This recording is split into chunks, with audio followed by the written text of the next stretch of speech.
Hello everyone, welcome to the event. We're delighted you could join us.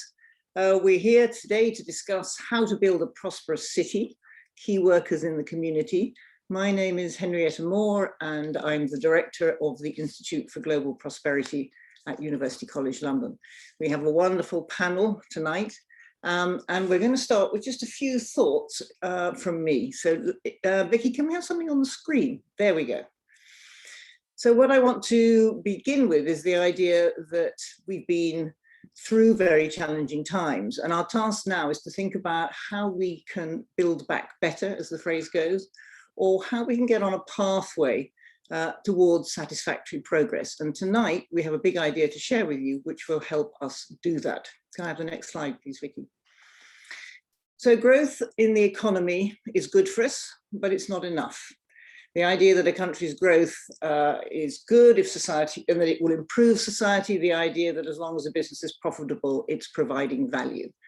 We now know that that's not the way forward. And tonight we're going to talk to you about a new way of running business that's going to add value and make a difference to the communities all around us.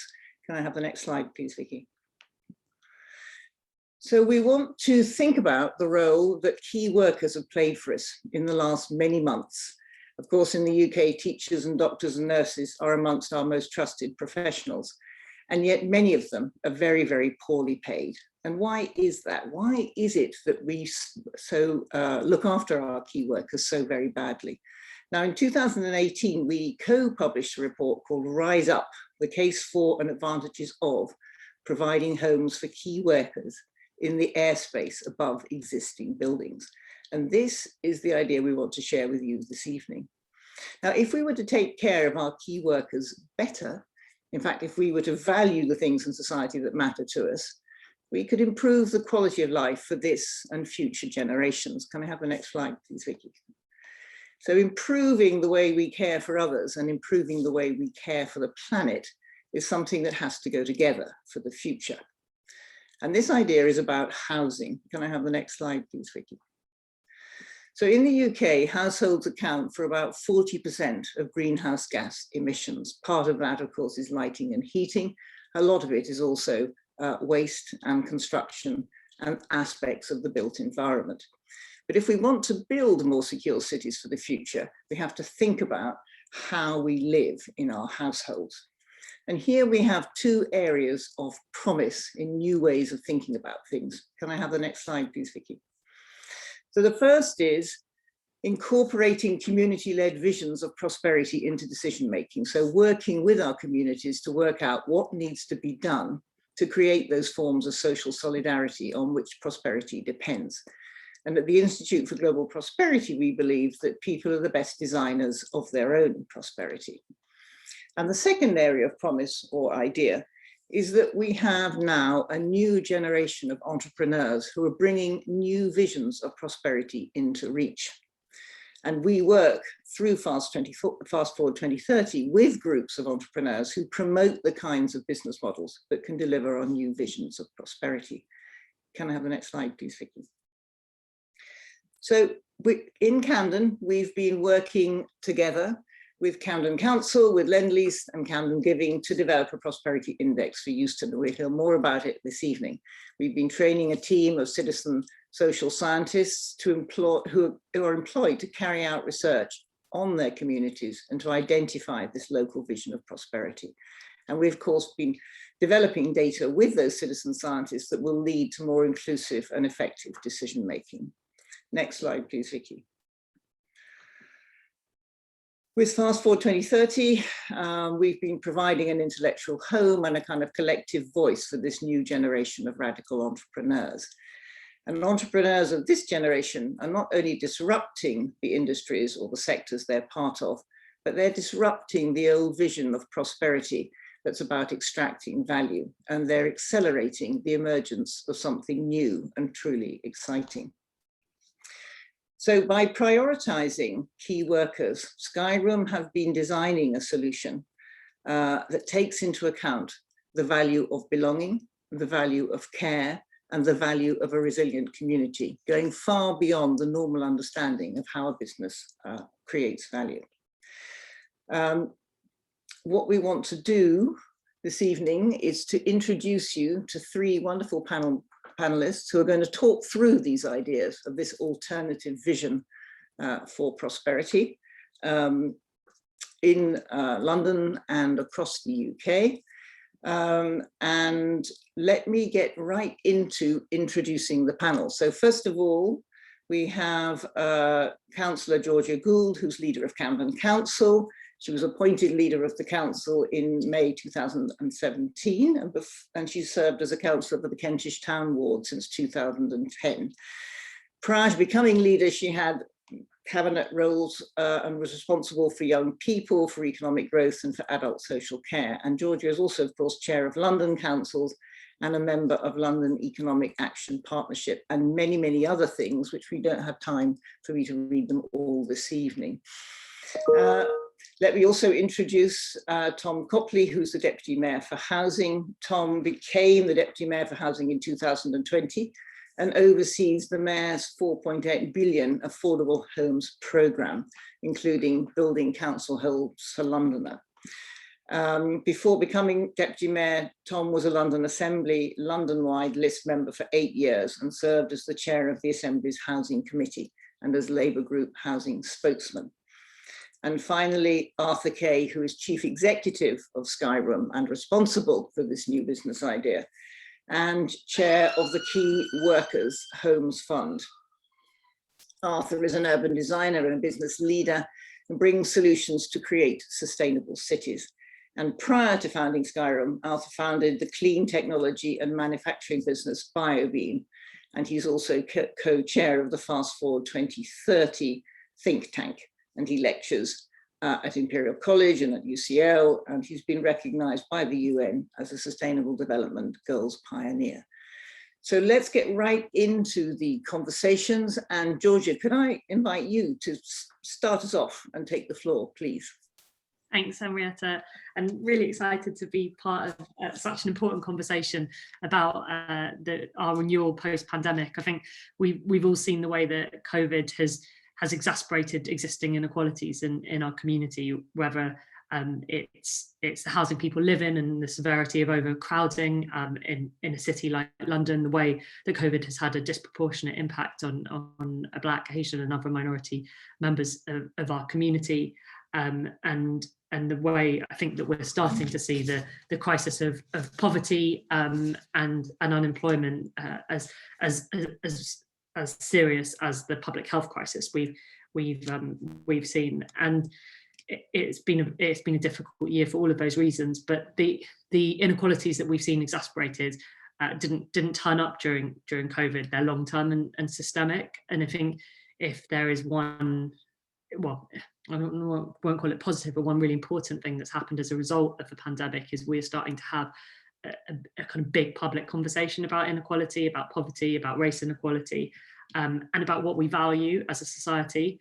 And Henrietta talks about social solidarity, and we've seen a blossoming of social solidarity during the pandemic. The mutual aid groups kind of came up before the local authorities had even started to respond. Our communities had stepped forward, and one of the kind of amazing things is the way that communities have stepped up to support each other, neighbours helping each other. I was just before this at a food poverty session with so many community organisations around my borough who have been supporting around food poverty throughout the last year, and so that kind of the kind of civic power we've seen, I think, has been extraordinary, but also the power of frontline workers. And as Henrietta said, that there's been a new appreciation at the start of the pandemic. I was inundated by emails from people saying, I just want to thank you for the person that's come to pick up my bins and for the work that's been done, and can I pay double council tax, and things I never thought I would hear, but just a real love of public service, and I think in an individual choice, everyone would want to see better rewards for frontline workers, but our economy doesn't support that. So as we look to the future, I think we just can't just bounce back from where we've been. I think we have to think really seriously about what we change, how we learn from the difficult year we've had, and how we change what we value as a society. And that's not easy, because we for the first time, I think, certainly in London, have to think really seriously about how we start growth and what that looks like. We've kind of taken that for granted and talked a lot about redistributing growth, but we have to think that through. But we also need to take on these deep inequalities and the climate crisis. It requires us to be ambitious and work differently together.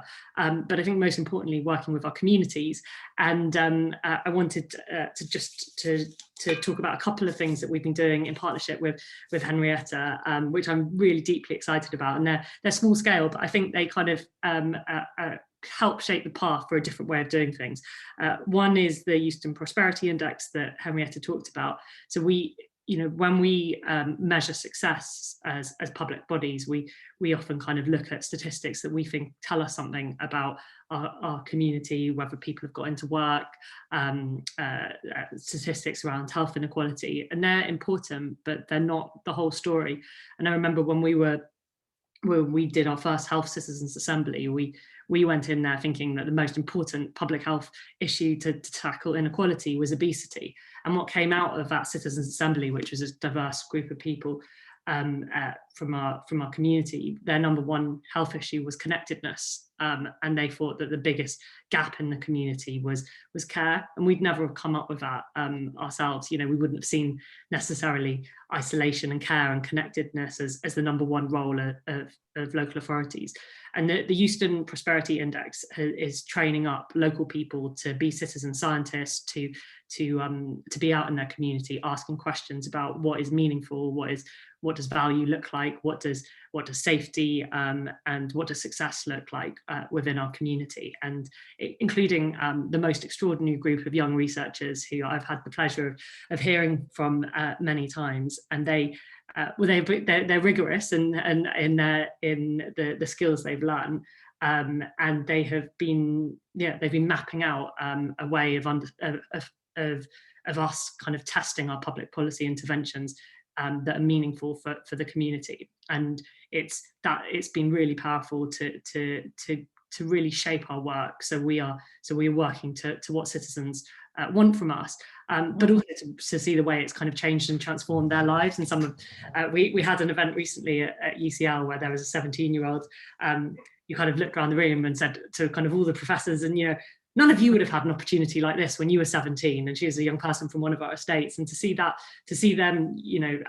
stepping up and leading has been really powerful. So I think that we need to find new and creative ways to hear from our citizens, whether that's citizens assemblies or citizen scientists. I think that there's so much innovation going on in this space, but that our communities have the answers and we need to back them.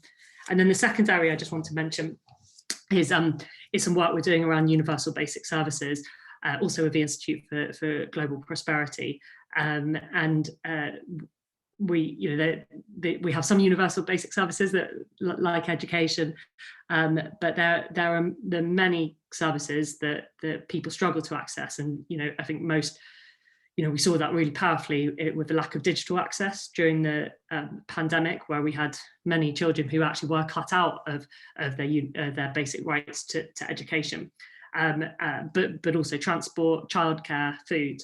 And we have been working to trial what it would look like if we just provided our residents with those services, access to transport, access to Wi-Fi. And again, it's had, this is a very small scale at the moment, but it's had really powerful results. And it really made sense to me, I'll finish in a second, but it really made sense to me when talking to Henrietta about it. He said, when you go to the NHS, not everyone gets the same thing. If you go in with a broken leg, you get treated for a broken leg. And actually, if we started to think about how we provide support for our communities based on what they need in a relational way. So someone comes and it might be that access to transport or childcare or food is the critical thing for that person, but those things are there for everyone as a right, and especially in a place like mine where there's so much wealth, that that people should have a stake, and they should have some of those some of those kind of universal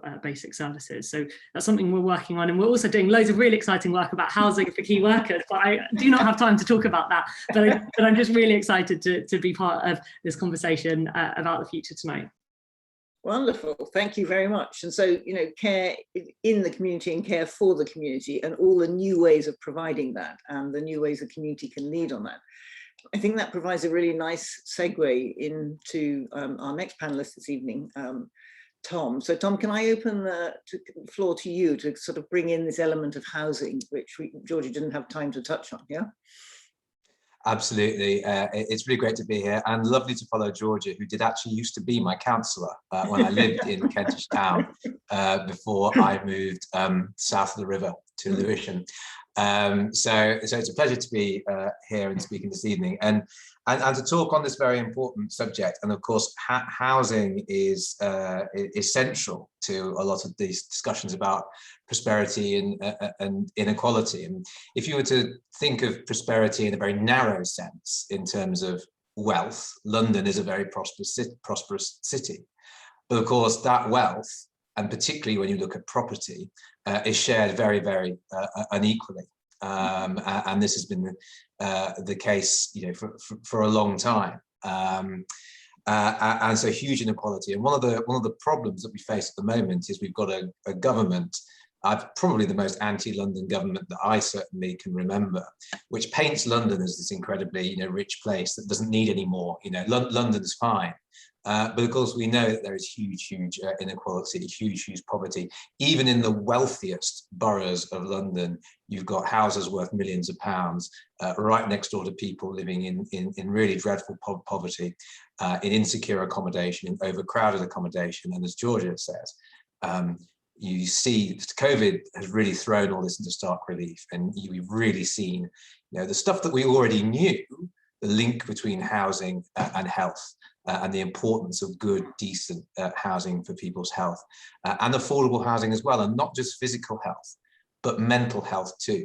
Because if you're constantly worried about being one paycheck away from losing your home, that can have a detrimental impact on your mental health. Perhaps you're forced through circumstance to live with people that you really don't like. You know, all of these things. It's why it's so important that we sort out the housing crisis and we deal with this inequality in housing. And I want to talk about some of the things that the mayor has been doing since Sadiq Khan came in. He's been using the levers that are available to the mayor to try and turn around this oil tanker, really, because we've had a housing crisis decades in the making, particularly since local government was taken out of the business, forced out of the business, really, of providing new housing. Although, as I'll touch on, thankfully, councils like Georgia's, Camden, are now building again, and we're starting to see a reversal of that, which is so important. So the mayor's been using his funds through the Affordable Homes Programme. We've been getting record numbers of affordable housing starts, including more new council starts since 1983, which is you know, fantastic progress, and you know, really going to benefit people. But we need so much more. We need so much funding from national government, and in a context, as I say, where the government is so anti-London. If you look at the new affordable homes programme that we've been given, it's only 35% of the national pot compared to 50%. We've also been trying to extract more affordable housing from private developers through the planning system, and this has been quite successful in driving up the amount of affordable housing we're getting on private schemes from 25% in 2016 up to 37% last year, and we think will be rising again, and that's thanks to changes in planning. And also, you know, taking a much more interventionist approach in terms of land and getting public land, buying it with the Mayor's Land Fund and getting it developed with more affordable housing. And the example that I think brings of all of these things together is St Anne's Hospital in Haringey, which in 2015 was going to be developed with only 14% affordable housing, bought by the Mayor's Land Fund. It's now being built out 60% affordable housing. It will include a community land trust as well. And so the community, the council, the mayor, a housing association, all getting involved to deliver what will be a fantastic development of nearly 1,000 homes. For me, that sums up all of this. And in terms of key workers, I'll sort of finish on this sort of recent announcement we've made on key workers. Key workers have been the heroes of the pandemic, and it's important that we thank them. And one way that the mayor has found for us to do that is for what's called the intermediate affordable housing. So this is homes such as shared ownership homes and the mayor's London Living Rent, and the London Living Rent based on about the principal 30% of local incomes. So higher than social rent, but lower than private rent. These homes, we will use new planning policy to prioritise, ensure that key workers are prioritised for those homes. And that's really important because not only do we want to thank key workers, I mean, key workers keep the city going all the time, but have been obviously even more important during the pandemic. But also, of course, a lot of key workers won't qualify for social housing, can't afford to buy, and there's this gap where we want to make sure that key workers are able to live in the city they serve. So this is one way that we can do that. But of course, there's so much more that needs to be done. I mean, the pay award for nurses has been, I think, disgracefully low. Of course, that's not something that the mayor controls. But after a decade of austerity and cuts to the public sector, I think it's right that we look at what we can do in order to make life better for the key workers that serve this city. Thanks very much, Tom. And that's those twin issues, I think, of quality and affordability are key, because housing is so expensive for many of these key workers that by the time they've paid for their housing, they have very little left. And then, of course, on top of that, they're not living very close to where they work. So they have a lot of costs from travel and so on, and all of the stress that goes with that. So let's get right into hearing from Arthur about his solution to this problem. So Arthur, please, can I welcome you to the discussion? Good evening, everyone, and thank you, Henrietta, Tom and Georgia, for your comments. I think you're right, Henrietta. I mean, it's always helpful, I think, to kind of put a name to a face in these conversations, because it's always quite nebulous talking about key workers. Who are key workers? What challenges do they face? One of the ambassadors of the Key Worker Homes Fund is a woman called Alicia, who's a midwife in Hackney. And the quote that she allowed us to share with you all today is as follows: I travel 1 hour and 3/4 each way to work every day. I'm trying to find a home, but I'm forced out of Hackney, where I grew up. And that, in a very, very, very short nutshell, encapsulates the challenge that key workers face in terms of incredibly long hours, 10-hour shifts, but also incredibly long, I think, as we now know, unsafe and also expensive commutes. And so what we set out to do when we published, as Henrietta referred to, we published our white paper with the Institute for Global Prosperity in 2018. And this was really based around the idea that we all recognize that key workers are critical to the health and prosperity of our society. But due to this complicated factors, which we don't have time to go into now, they are priced out of the communities that they give their lives to support. And in response to this, we wrote this white paper, and on the back of that launched a company. And the mission of that company is to improve the lives of London's key workers by delivering affordable, sustainable and beautiful homes near to where they work. And we followed that on then from launching the white paper, then launching the company. And as of the back end of last year, we raised £100 million in something called the Key Worker Homes Fund, through which we're looking to work with local authorities and housing associations to accelerate the delivery of affordable homes for key workers. And the work that Tom and the team at City Hall are doing is incredible to see the support for this. And really, I think, as far as I'm aware, Tom, the Deputy Mayor for Housing, is the first Deputy Mayor in several decades, maybe certainly in my lifetime, to put in place a specific key worker housing policy to be able to bring forward those homes and to make sure they're prioritised for key workers. So I think certainly my applause and recognition goes to Tom and his team for that amazing piece of policy work, and let's hope that it all comes through in the election in May. In terms of what this looks like in real terms, in terms of some of the challenges for key workers, I mean, I kind of thought highlighting this as an example through George's borough might be most helpful in terms of some of the kind of the very real kind of health implications of this. And I know these are kind of, I guess, I've chosen 2 tube stations just either side of Camden, so it goes through the borough and out the other side.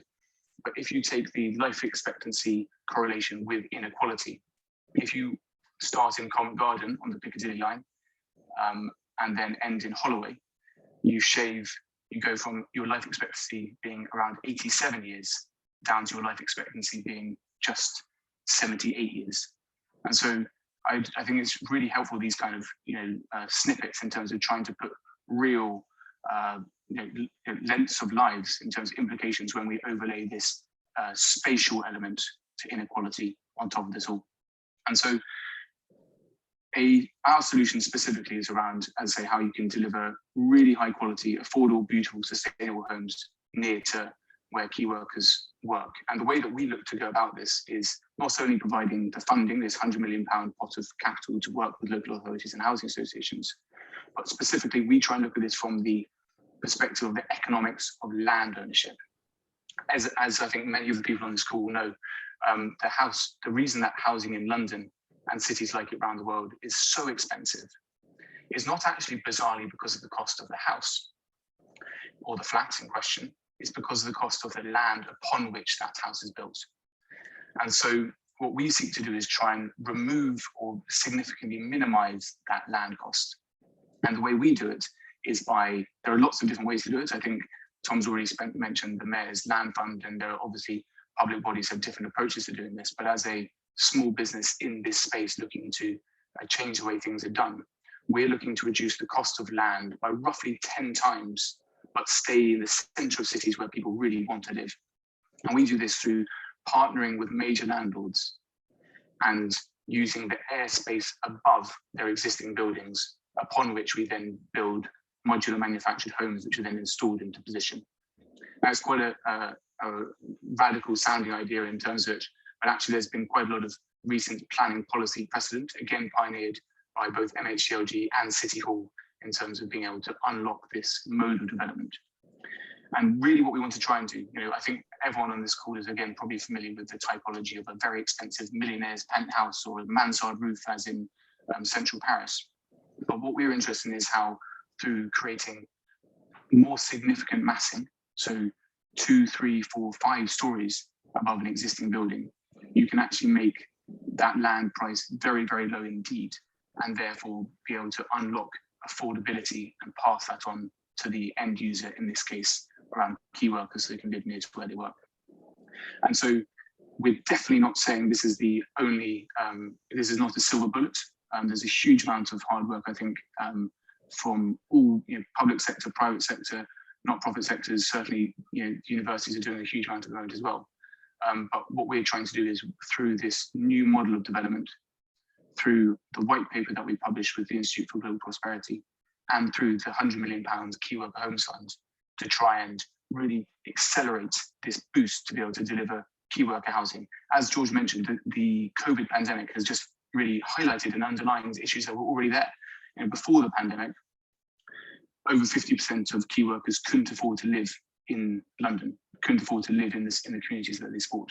And there's still data coming out of this, so I can't quote an updated figure. I can't imagine that's got any better, in particular in the light of the 1% pay rise for nurses and the 0% for the rest of key workers in terms of public sector pay rise. So yeah, really looking forward to the discussion. I'd like to really applaud Tom's work in terms of policy front-footing for key workers there, and inviting people on the call who are existing landlords in London, perhaps local authorities or housing associations, to explore how this new mode and this opportunity for funding can help it kind of accelerate your pipeline and deliver more homes to key workers that we desperately need. Thank you. Thanks very much, Arthur. And so before we go into sort of questions from everyone who's on the call, from our audience, although we can't see everyone, nevertheless, we're going to enjoy talking to them. Perhaps we could just have a few words between the sort of panelists about some of these issues.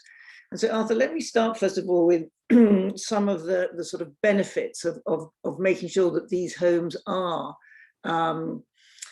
ecologically sustainable. I mean, there's a whole series of factors here which I think people would be interested in that, you know, this is a way of tackling issues to do with carbon emissions and air quality and so on in our cities, but it's because of the way all of the intersections work through transport and the production of these homes and so on. So could you say a little bit more about that so that people understand exactly how much of this is a larger package? Yeah, no, absolutely. And it's one of those things that I think as consumers, we generally think of reducing emissions as, you know, let's change my electricity supply from British gas to bulb, or let's think about installing LEDs. And these are definitely important things, but they're still fiddling around the edges. So the key pieces in terms of sustainable approach, in terms of this solution, the first big one is around retaining existing buildings. I think the mood music and a lot of publications actually coming out of the Borough at UCL have demonstrated how embodied carbon and embodied energy within buildings and not demolishing existing estates makes a huge saving in terms of CO2 emissions. So being able to build above an existing building rather than demolishing that building and then building a new building is a significant saving. The second is in terms of land usage. There's an amazing book that I always reference and suggest that people read. It's called The Triumph of the City by a Harvard economist called Edward Cllr, who brings forward this really counterintuitive idea that, bizarrely, living in the centre of dense cities is the most sustainable place that people can live. In the UK, for example, if you were to live in an inner London borough versus living in an outer London borough, or indeed suburban or rural UK, you roughly half your CO2 emissions, going down from the UK average is around 11 down to the London average around 4.5. And so there's a significant saving there in terms of being able to densify existing parts of the city. And then the third piece is around how we actually go about building, and that's the things that people will be more used to. So circular economy principles, sustainable and recycled materials, making sure that the homes are built using modular manufacturing, which means they're built off-site in a factory, which means that you can reduce waste significantly when compared to on-site construction. And then most importantly, in terms of residents, you can actually crane the homes into position in days and weeks rather than, you know, typical building program might take 2 years plus kind of thing. And so really reducing that disruption to existing residents. So the one I think people are most familiar with is these ideas around, you know, circular economy and energy efficiency, but there are actually a whole bunch of real benefits in terms of where you build and how you build that also really important to that sustainability question, Henrietta. So yeah, thank you for flagging that. Yeah, no, exactly. And then, Georgia, thinking about one of the challenges you have as leader of the council, which is planning for the sort of long-term resilience of Camden, and also for, you know, a future which has to be much closer to carbon net zero. So these are considerable challenges. So how do you see sort of public services being part of that resilience? I mean, how does that work together when you're making those decisions at the council level? Yeah, we've just changed our constitution to make to ensure that every decision considers sustainability and the climate crisis. And I think we have to. We've signed up to the 2030 commitments, and we have made, you know, huge progress in reducing carbon. But I think the biggest thing we need to do is around our existing buildings. So Camden has about, you know, has 33,000 council homes. They're huge energy and inefficiencies. We calculate it will take something like $500 million to make all of those carbon neutral, which is a massive investment. So it's something we're really focused on, and not just in Camden, but across London. So one of our London-wide recovery missions, which I co-chair with the Mayor of London, London's recovery board, is the Green New Deal mission, which has a mission to double the number of green jobs in London. And, you know, big focus on that is retrofitting. And I think there's a huge opportunity to work on existing council buildings, and it both addresses fuel poverty, you know, so it has a climate justice angle, creates new jobs and reduces carbon. So I think that's critical. I think in terms of new building and planning policies, sustainability is crucial. In Camden, we built the largest passive house council house scheme. I know me and Tom have visited together. in Agar Grove, which is just amazing. And when you talk to people, they barely have any need for fuel bills, so because of the quality of the build. So I think, you know, there's real innovation and best practice we can model as the public sector, and we've been trying to do that. We're doing a lot of modular building as well. So yeah, I think it's ambition, it's bringing investment together, creating new markets, and as we look to recovery, I think this is where new jobs should come from. You know, if we kind of kickstart that investment as the public sector, we can create a whole new market around green new jobs. Yeah. And not only just a whole new market, but a different way of doing business entirely. Because, so Tom, in thinking just in terms of what George has just been saying, that, you know, that in the past we were giving pensioners extra money because they were so cold in their homes, right? Instead of actually retrofitting those houses and making sure they never had a fuel bill, which seemed to me to be a much more sustainable policy all around, right? So have we got other things that you're doing with housing that could actually drive forward that sort of innovative agenda that George has been describing? Can you tell us more about that? Yeah. Yes, absolutely. And it's great to see councils like Camden building these incredibly well-designed, incredibly green schemes. And actually, what we're seeing now with councils across London is in their development programs in terms of design, instead of sustainability, safety, really far outstripping what the private sector is delivering at the moment. And I think it's wonderful to see this return of this real civic pride in councils now building homes again. It's fantastic, and it's great to be able to support that. And in our new affordable homes program, we have a real emphasis on this. So we have new requirements in the program that our partners like councils and housing associations have to adhere to around design, around building safety, and around sustainability as well. So homes being carbon neutral, for example.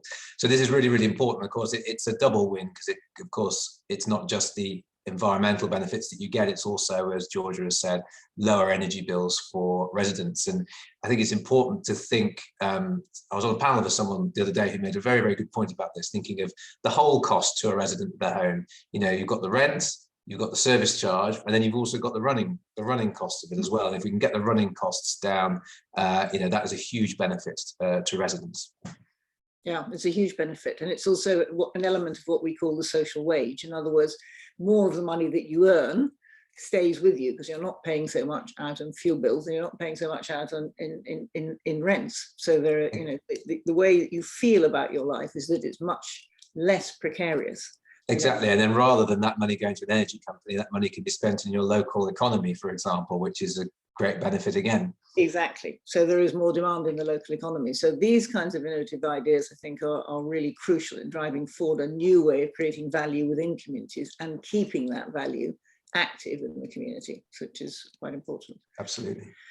Well, perhaps we should open up to the audience, because I can see from the chat that the audience are actually quite keen and excited by all the things that you've been saying as a panel. So maybe I could start, Georgia, by addressing a question to you that's coming from Melissa Majite, and she's saying key workers in London are largely Black, ethnic minorities and women.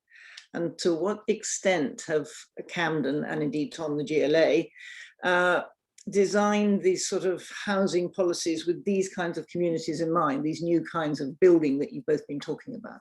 So Georgia, first, if you were able. Yeah, so I'll pick that up, and there's also a specific question, I think, for me about Camden and why we're supporting shared ownership schemes and what we're doing. And I think the two connect. So in Camden, we've taken the view that shared ownership is no longer affordable. The average house price in Camden is just under £800,000, and so the kind of the affordability of shared ownership wasn't actually accessible for any of our low or middle earners. So we are building over 1,000 council homes, which is our number one priority. But we also really wanted to have housing that was available for people on lower incomes. So we've come up with an intermediate rent housing product that Camden has built called Camden Living. And and we distribute that, or we let that on the basis of income. So we haven't specified the work that people do, but the income that they have. But the reality of that is the vast majority of people who've come forward for that housing are key workers. So of our first tenants, over 2/3 that were working in the public sector, 36 in the health sector, 13 in education, and 1/4 of those were children of social tenants who were already in Camden. And we've now got on the housing register for intermediate housing over 1,000 people. And again, the majority of are key workers. And we've got housing associations now building in this for this kind of the Camden living property. So I think making sure it's accessible for that income is crucial. But I think the way that we try and design houses is alongside communities. So Camden has chosen, we have a huge development team now, which is in-house, and we do our community engagement ourselves. So when we do a new development, we employ local people from the community and from our very diverse community to lead that conversation themselves. The houses are designed by local people and for local people.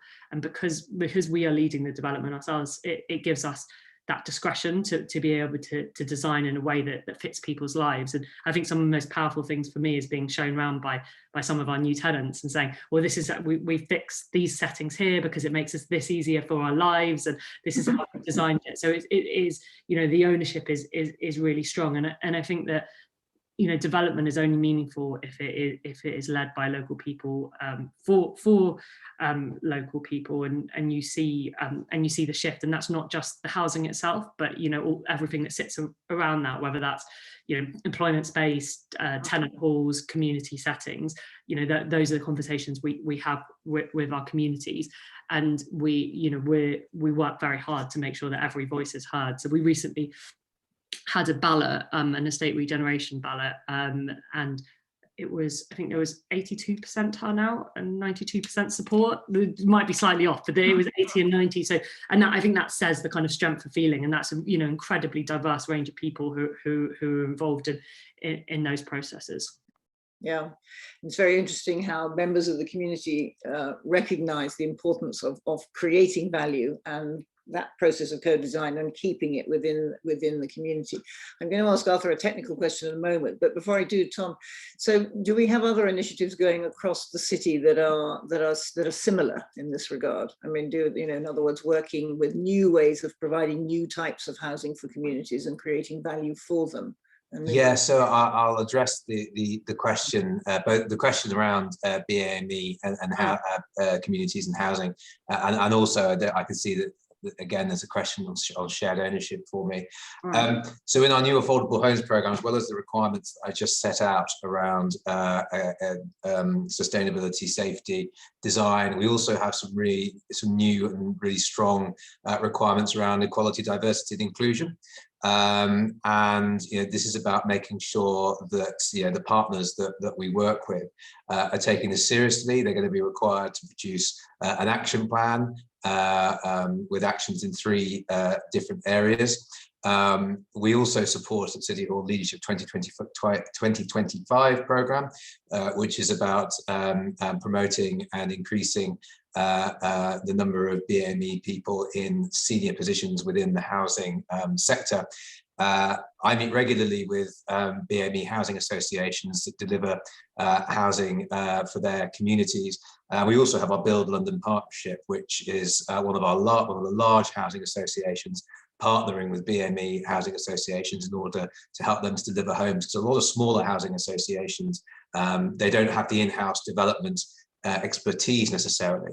And so these partnerships with larger housing associations can help them to deliver new homes more quickly, which is really, really important. On shared ownership, the question I see quotes a required income of £73,000. The average household income accessing shared ownership is just under £47,000.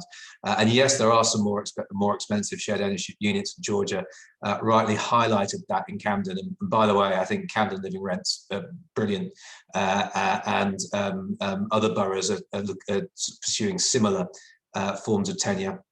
But yes, there are large parts of London where it's very difficult to deliver shared ownership for people sort of on lower incomes. But of course, that reflects the fact that even people on sort of medium to higher incomes are struggling to be able to actually buy a home. Now, there is a need for shared ownership in London. There's an identified need, 11,000 homes a year. So, you know, we do need to address that. But is shared ownership, delivering shared ownership homes the reason I get out of bed in the morning? No, in all honesty, it's not. We are required to by the government. The government sets requirements on the proportion of homes that we fund, and we do have to fund shared ownership. And yes, there is a place for it. But the mayor and I are very clear that our priority, and if we had the more flexibility from government, we'd do more of it, is delivering social rented housing, and in particular council housing. Yes, great, thank you. And Arthur, there are a few questions coming in with people saying, you know, how will you ensure that the existing infrastructure will be able to cope with all these houses on the top, for example, and what are you going to do about drains and sewers and water pipes, and you know, the whole of the way that this sort of airspace development will work. So could you say a few words about that and your vision of how this happens, or your knowledge of how it will happen? Absolutely, and good questions. I'm not going to answer exhaustively, and I'm hoping that one of the team will put a link to some FAQs on this subject on the chat, because it is pretty exhaustive in terms of all the technical things to work through. But you're right, there are a whole bunch of things in terms of what makes a building suitable. Some of them include things like planning policy, structural integrity, rights to light, daylight, sunlight. How do you get people up there? How do you get services up and waste down, etc., etc. So there's a lot of complexity to work through here. What we've done with Skyroom is that we've developed two pieces of technology which really help us, firstly, identify suitable buildings, and then secondly, to make sure that we can circumvent some of the key constraints to be able to develop above that building safely. So firstly, in terms of identifying, we've received support and funding from Innovate UK, HM Land Registry and Ordnance Survey to develop something called a geospatial mapping technology. Yes, it's as nerdy as it sounds. And basically what that does is it helps us scan estates and portfolios and parts of the city to work out where in the city are the right buildings to be able to relatively easily develop above. Then secondly, we've developed something called a proprietary podium system. That's essentially a structure that sits around or can be integrated into the existing building. That means that you can circumvent three key aspects which create constraints: structural integrity, services, and access. And the third thing we do is that, as I mentioned earlier, we make sure that all the homes delivered are modular, and the podium system and the modular housing are really central to the main thing, which is around how do you minimize disruption to existing tenants and local communities. Because as I've already been touched on, I know that Georgia, you've been campaigning about the disruption caused by HS2 on the edge of the Regent's Park estate, for example. The challenges and disruption from building works going on your building, near your building, are vast. And it's all very well building new homes, but if they're going to mean that the people who live around them or underneath them are having a terrible time because it's hammering for 2 years, we need to try and find ways to avoid that. And so through the podium system and through using modular homes, we can minimize disruption to existing residents and bring it down from years to weeks, basically. So that's the key piece in terms of infrastructure. I think my colleague was actually just posting in the chat some FAQs, so if anyone is keen to peruse further, that's the right place to find it. Yeah, so anyone wants to know the technical stuff. But the more important question for me, perhaps, is the point that was raised by Georgia earlier in the discussion, which was about retrofitting existing buildings. Right? So is it the idea that you would put these new houses on top and they would be a bit like, the sort of the cream on top of the cake? Or are you actually going to do something about the buildings underneath as well? How will that work? The key thing here is making sure that you can upgrade the entire building. And I think there are a few things that I think we've touched on: sustainability and retrofit passive house, and how you can bring existing buildings up to spec from a sustainability perspective. There's also then how you can bring things up to spec in terms of a London plan perspective and space standards, and upgrading things like kitchens and bathrooms and things. But also I think most relevant to a lot of people, and obviously it's been in the news a lot over the last month, last year really, is around cladding and building safety. And essentially I think it's now been ruled against and going back to Parliament, but there's been a lot of discussion around who should pay for that. What we work with, when we work with housing associations and councils, the capital from the key worker homes fund, and that can be unlocked through the development above, can be reinvested into the building. And whilst you're doing building works, you can do things like replace insulation and cladding, you can upgrade communal areas, increase quality of amenity space, upgrade lifts, and essentially provide a lot of capital to be able to invest in the existing building as well as obviously the new buildings are. Yeah, because that's very important, because otherwise, you need to bring, there are issues here of equity and justice, but there are also issues that's just about structural integrity and other important sort of technical things. So Georgia, there are some questions in the chat about Camden living rent and how it's calculated and how it relates to incomes. And of course, obviously the question of the cost of housing under various rent schemes, including any new proposal that Arthur and his colleagues might be discussing, is very important. So how does Camden, could you say something briefly about how Camden calculates this or understands that? Yes, we do it by wages, so it's for people of incomes below 42,000, right? And it generally amounts to about kind of 30% of income, but depending on the size of a home, it's slightly different. So yeah, it's by income, and it's really interesting because we haven't put any specifications in terms of jobs, but what naturally happens when you do it around those kind of incomes is that we have ended up with key workers, because key workers, there's lots of different ways of, there's people who are working in our supermarkets, there's lots of people on the front line who are key workers in different ways, and we found that we get that range, and it's worked well. So it's very interesting. And Tom, that leads to another question really, which is about, when, just as George has said, so the definition of key worker might have to be thought through, because actually there are lots of key workers in terms of the sort of quality of life and prosperity of communities, and not just the ones that we have all been clapping for recently. So what's the sort of Mayor's thinking and the London Renewal Commission thinking on these sort of issues? Yes, absolutely, and it is quite the question, isn't it? How do you define what a key worker is, and different people have different views. The idea under our proposal is that the GLA would define a core list of key workers, and boroughs could add to that, because of course with different boroughs, depending on their location, for example, the particular industries or businesses they have there, they might have their own local idea of what is a key worker for them. So this is something, as I say, that we would have a core GLA list, and then boroughs will be able to add to that.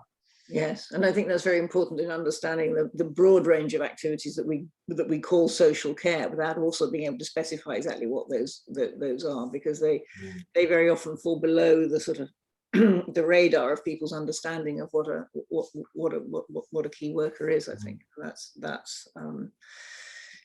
quite problem. But in terms of, so Tom and Georgia, just from your different perspectives, so Tom, starting with you broadly across the main parts of the capital, so how many new homes do we need? What is the deficit that's actually required at the moment to be made? So the deficit, according to the Mayor's assessment of needs, the deficit of total deficit of homes is 66,000 a year, which is an extraordinary high figure, of which, now I'm from memory, which I think half need to be for local, 47% need to be low cost rent, i.e. social rent levels. It's an extraordinarily high number, and not a figure that's ever been reached in London in the post-war period. And of course, it's partly a result of the great demand that we have, but also the backlog as well of having not built at the right scale for so long. Yes, I can see that. And so, Georgia, when you're looking at it from the point of view of Camden, so more locally, I mean, what sort of scale do you think you need to work out to provide the housing you would like to see? And how does that link to this all important question of not just recruitment and retention for say, people who are key workers, but also for people who have long-standing relationships with Camden and don't want to go and live somewhere else because they're pushed out? So how does that sort of work together? Yeah, that is our fundamental challenge as a place. Camden now has the lowest birth rate in the country, and that is because people can't afford to stay there. I grew up in Camden. I went to a local school, and very few of my friends are still in Camden, only if they're lucky enough to get social housing, because it's just so unaffordable to stay there. And I think especially as I get to the age where people are starting to start a family, a lot of people want to buy, and they just go quite far from the borough, which is a real shame, because you're losing a lot of the kind of the people that have been invested in and love the place. I think we've seen a real shift as a result of the housing benefit cap.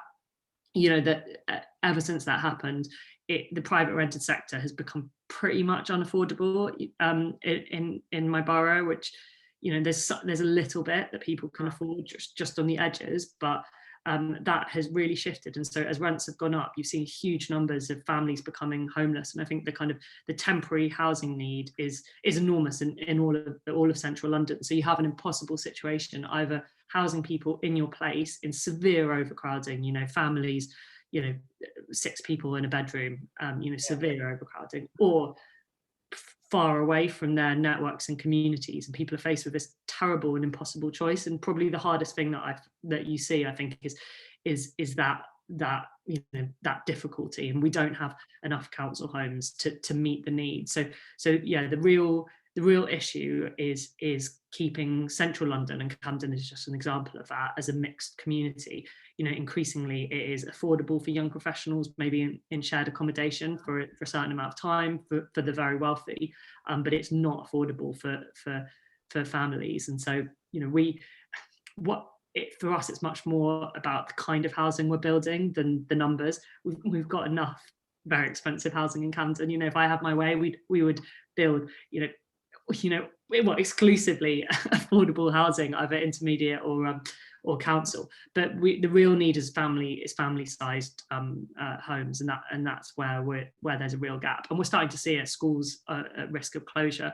So we've got a massive capital program, 1.2 billion, as I said, building over 1,000 council homes. But that is, despite that being a huge effort with support from the mayor, that is a drop in the ocean in terms of what we need. So we would love to see a huge investment in council housing and retrofitting, which would be transformative for our community, and ensuring that there is a mixed and vibrant community at the heart of London, close to opportunity, supporting all the kind of job creation and creativity we need as a country. Yeah, so we're very much out of time, actually, but Arthur, so how many of these homes can you build then on the flat surfaces of London? Just tell us that before we stop. Kind of the estimates vary in terms of how you approach massing and all the rest of it, but at the top end of the range, the estimate is from a WSP and UCL report is that you can deliver 630,000 new homes using across the Greater London area using this method. And then the lower end estimates are around the 180,000 new homes mark. 630,000 per perspective would be enough homes for London's 2030 housing and housing requirements. So it's a significant opportunity. But the key thing we need for that is that the largest landlords in London are local authorities, who typically own between 25 and 30% of the borough, followed by housing associations, who collectively house 1 in 10 Londoners and own over 600,000 homes in London. And then also central governments and various governments, Quangos, etc., that sit alongside that, TfL, Network Rail, and others. And so the reason that we adopted the business model that we adopted in terms of partnering with major existing landlords is so as we can work with people like Tom and the Mayor's office and people like Georgia and Camden to say, you own vast tracts of land across the capital, the biggest landowners in the capital, the 33,000 council houses you mentioned, Georgia. And there is where a lot of opportunity lies, because you can, through existing house building programs, the 1,000 council homes are delivering currently. I assume that the majority of those were on brownfield or demolished sites or on infill and greenfield sites. And so beyond a certain point, one has to look at increasing density on existing sites and existing buildings, and that's really where our very specific niche is, and where you know, the pot of capital we pulled together with the 100 million Key Work Homes Fund is looking to work with councils and housing associations to help them unlock their existing pipeline and their existing assets. Well, I'm very sorry, everyone, but as usual, when we have great conversations, we run out of time far quicker than we should like.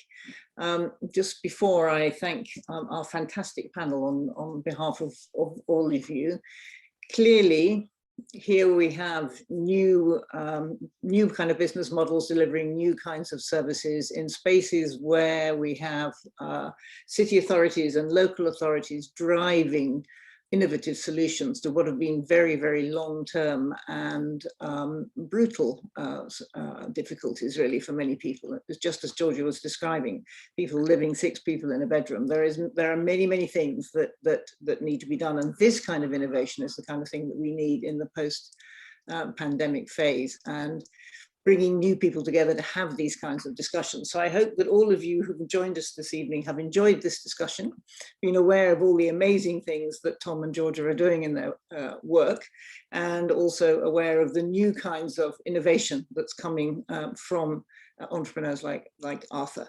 So let me just say thank you all for being here, and thank you very much, Arthur and Tom and Georgia, for your time, and we've loved it. And I'm going to give you a round of applause. So thank you very much. Lovely to see you. Bye, everyone. Thank you. Bye. Bye. Bye.